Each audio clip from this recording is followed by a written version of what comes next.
Welcome to Brave Conversations. I'm your host, Autumn, here with my mom, April. who is also my co host. And today we are going to be diving into the story of Cain and Abel.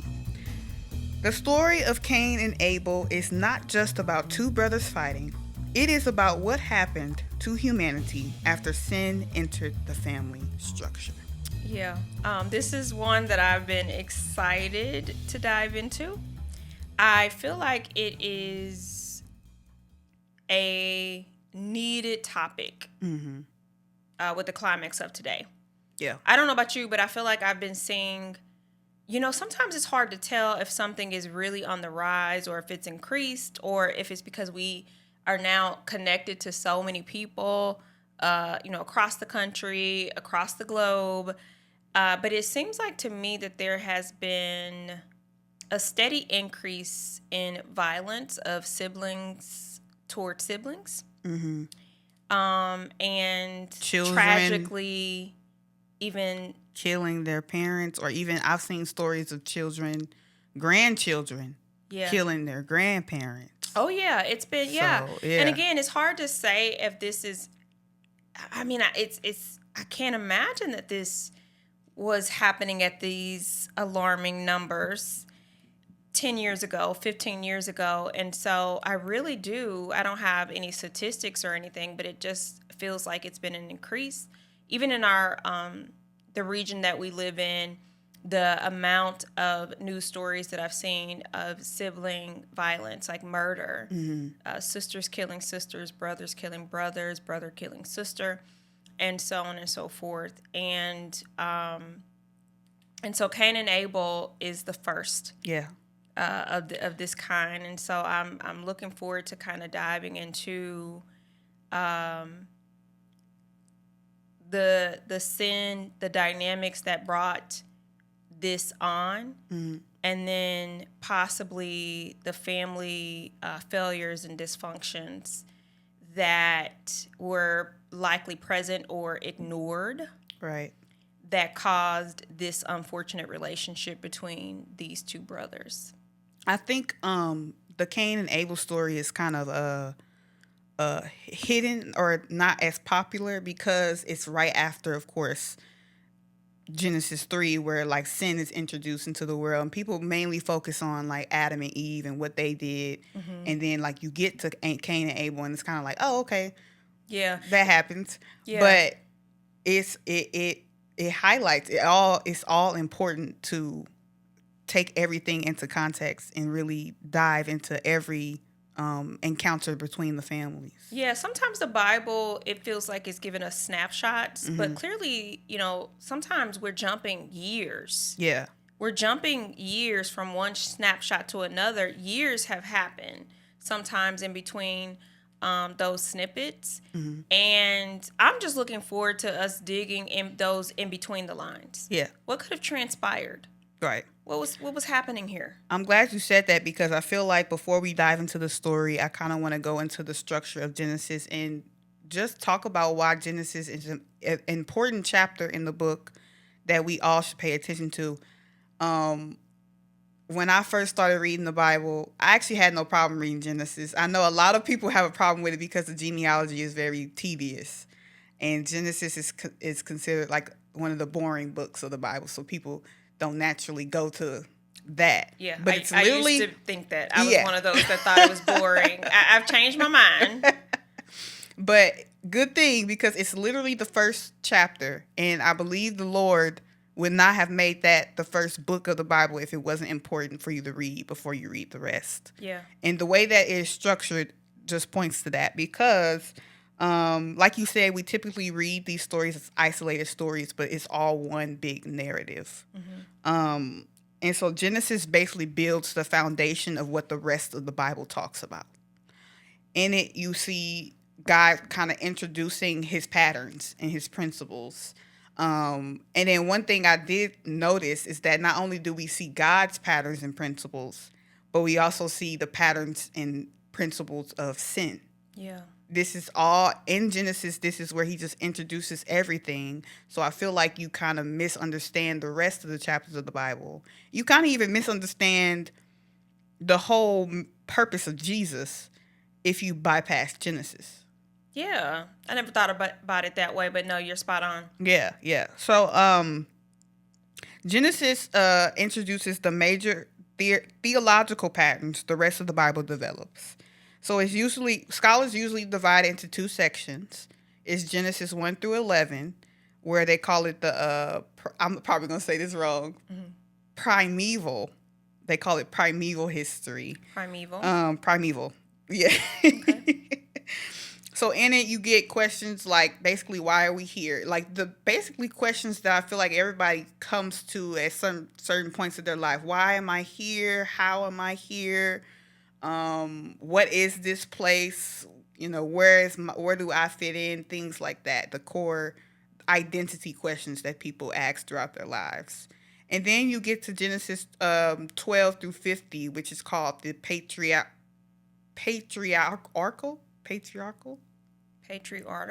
No, patriarchal. I said it right the second. I said it right. History.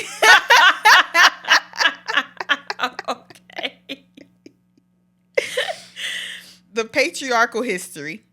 And that is basically, it starts with Abraham and it goes through his generation, leading all the way to Joseph. Mm-hmm. Not Jesus' father, Joseph. Yeah. Just to make that distinction.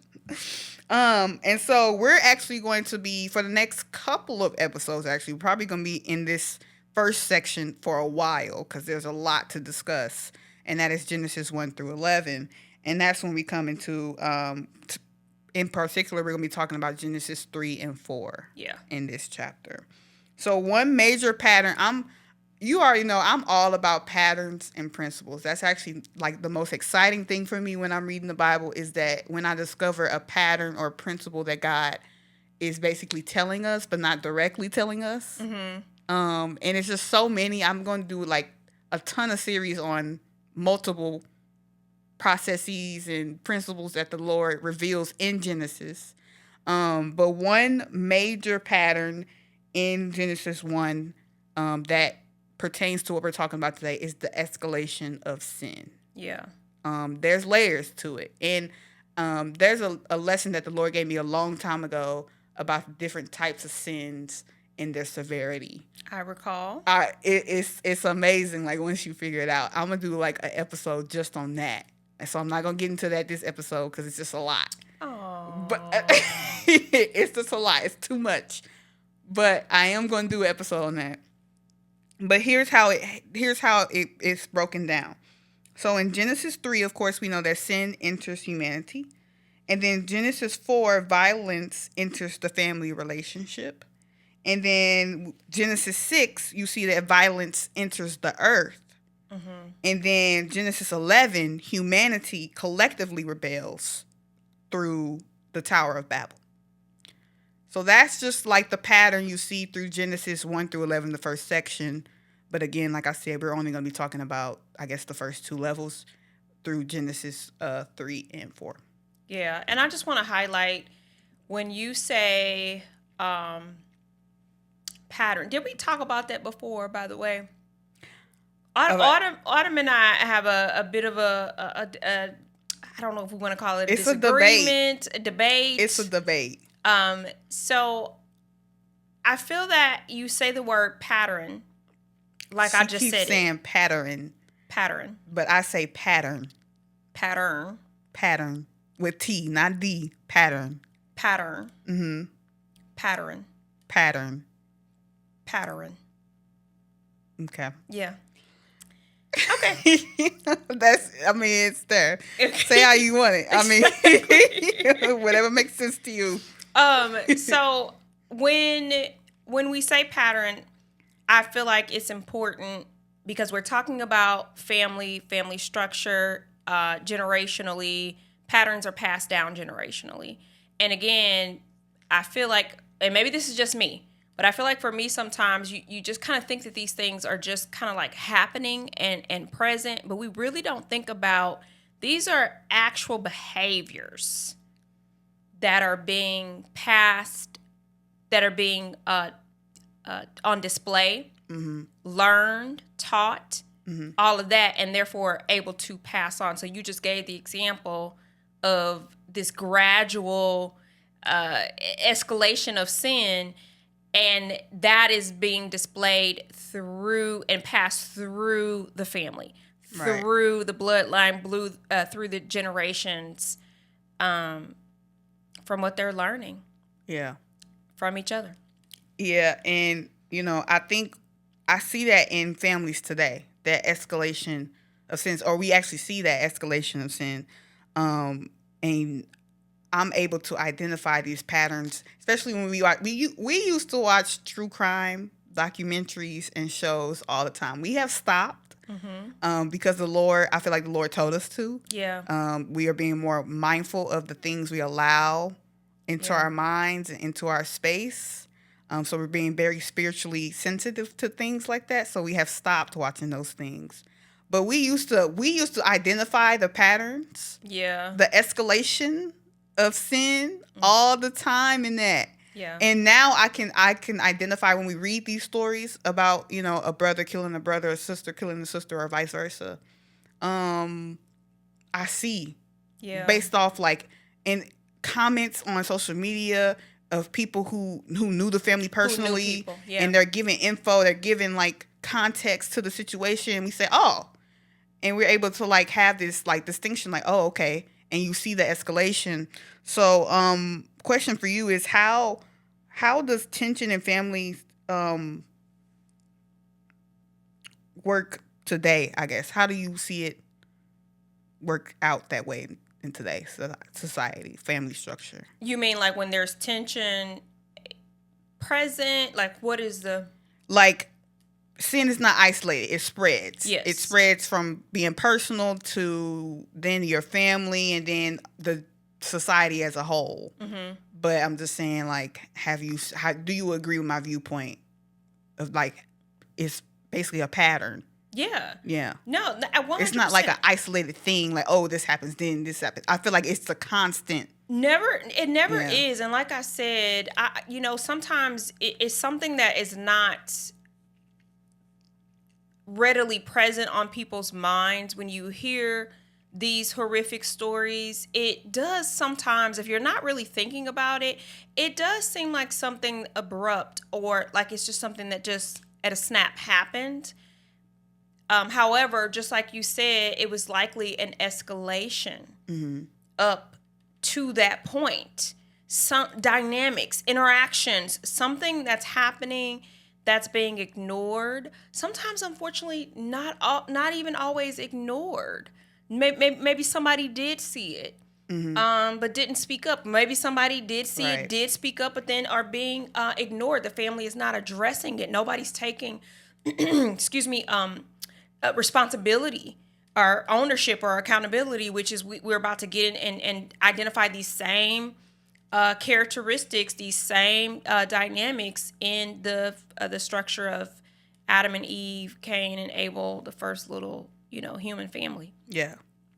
All right, so let's go ahead and dive in. So actually, I want to give some historical and biblical context, because we're not going to read fully Genesis 3. I feel like it's a very recognized story. Even people who are not even in their Bible like that recognizes or identifies the Adam and Eve story. But we will be giving some biblical context because the murder in Genesis 4 actually starts in Genesis 3. Yep. So the first one is that Eden was the original healthy environment. Before sin entered the world, relationships were whole.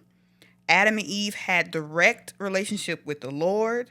There was no shame. There was no insecurity, no fear, no comparison, no emotional division, and no death. Can you imagine a world? I couldn't even imagine a world like that.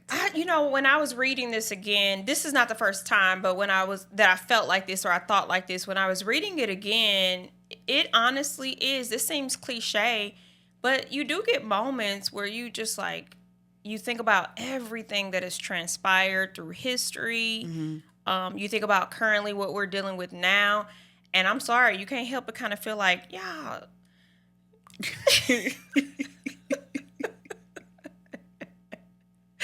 Man, Yeah. like you do kind of get that moment, but I always my voice is really struggling today.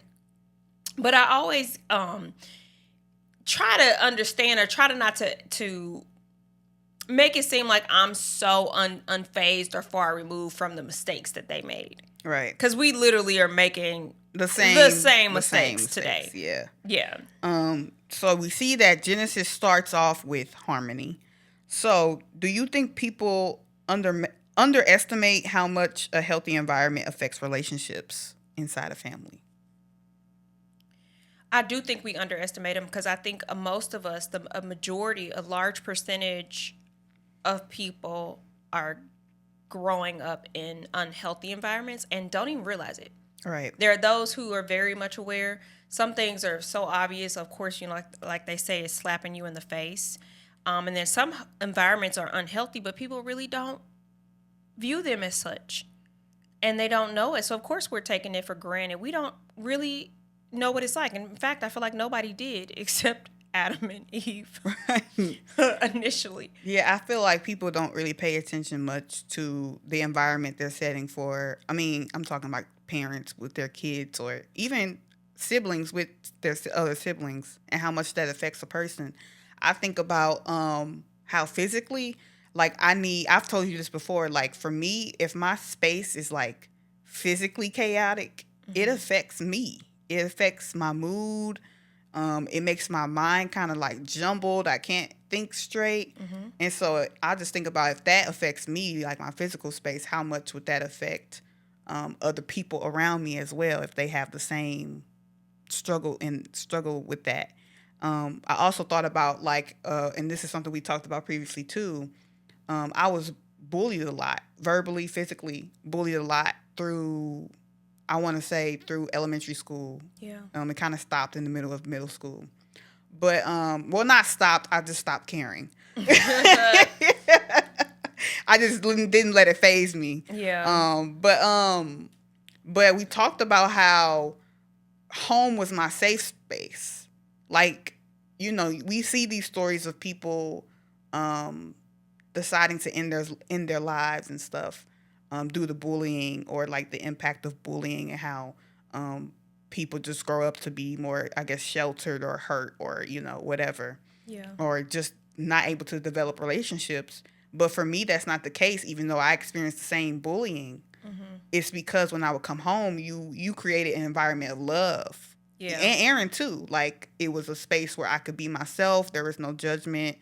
And I feel like having that balance, like even though I had to leave that environment every day, I knew that I was coming home to it. So it just didn't, it didn't faze me afterwards. So I would like to say, you know how they say hindsight is 20/20. I got to be honest and say that I was not intentional about the home environment I was setting.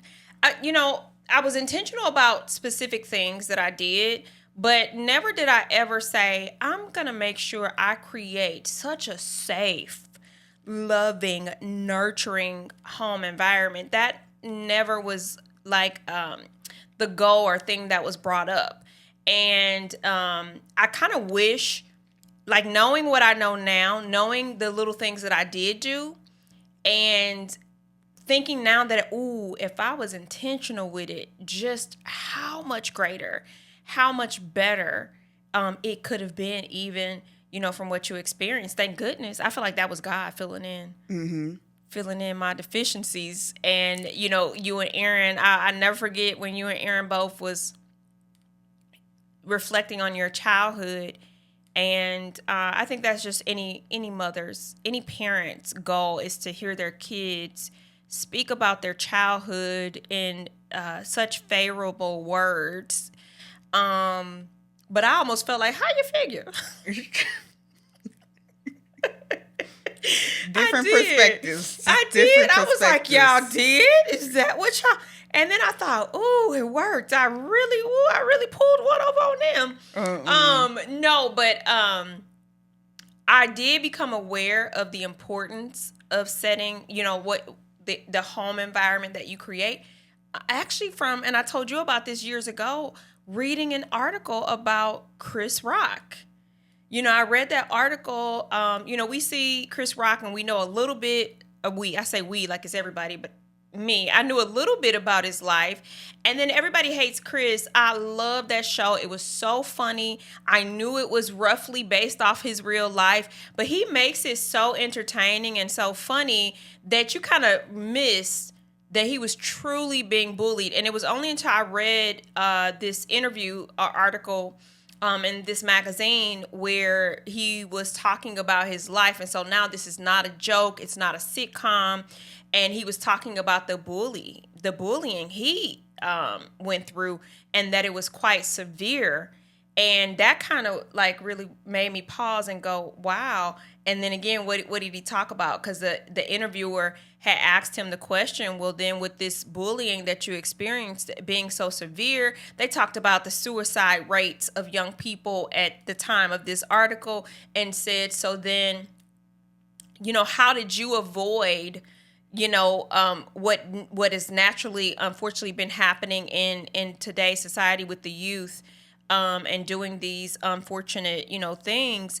And Chris Rock talked about because he had a loving environment. And that was my first time of really thinking about and reflecting on the home environment in that way, of saying like, wow, him saying that his mother and father, which is funny because I don't know, I didn't think about that watching Everybody Hates Chris. Like, oh, that's such a loving environment. I thought it was a hilarious environment. I thought the father was too intense. I couldn't imagine him calculating every cent of every piece of milk, or every sip of milk, or every piece of breadcrumb we ate. And so I didn't, but I know that's comedy. And just to hear him talk about the loving and nurturing environment is what essentially saved him. It was his safe haven. It was his way to escape.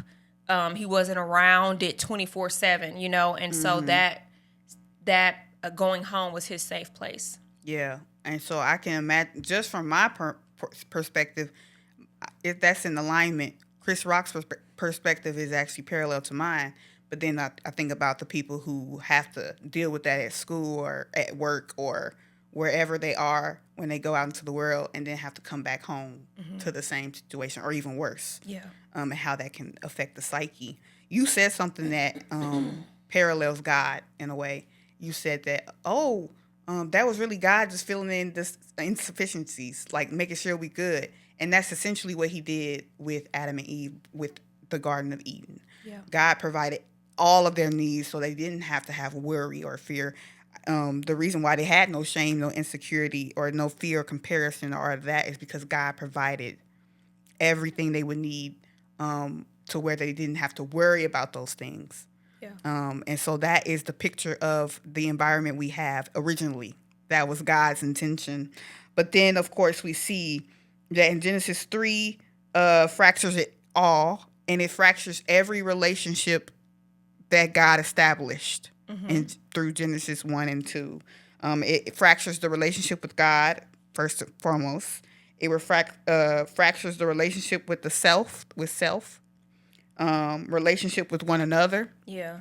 And then finally, eventually, that leads into sibling relationship as well, as we were getting into. Yep. And so, like I said, the murder in Genesis 4, that's what I mean, that it starts in Genesis 3. Yeah. So, Adam and Eve sinned before Cain and Abel fought. And that's not because Adam and Eve were bad parents. It's just because sin infected human relationships and human nature. So how much do you think children learn emotionally just from the atmosphere around them?